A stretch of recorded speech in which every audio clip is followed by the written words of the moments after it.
Պետությունը ունի 3 հիմնական ենթակառուցվածքային ուղղություն։ Առաջինը ջուրն է,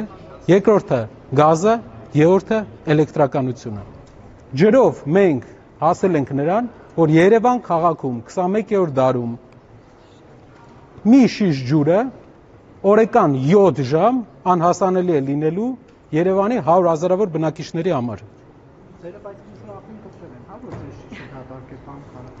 Արդեն կտրած է։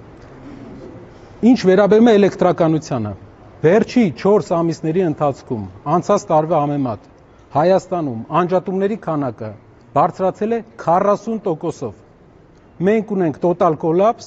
էներգետիկայի ոլորտում նույնպես 40%-ով աճ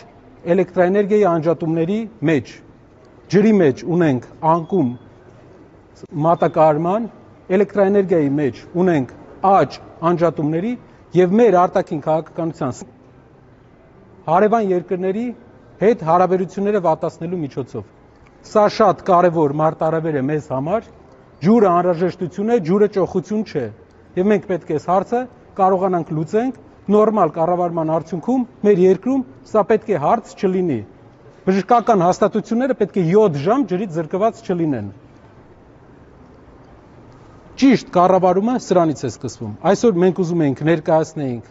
այս խնդիրը մեր հանրությանը, ներկայացնենք, որ ինչպես ջրի ոլորտում, ինչպես էլեկտրաէներգիայի ոլորտում, այնպես էլ բոլոր ոլորտերում մենք ունենք տոտալ պետական քաղաքականության բացակայության արդյունք է։ Անպետական քաղաքականության բացակայության արդյունք է։ Ամենամեծ,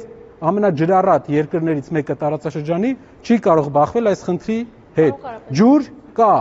կառավարում չկա մեր երկրում։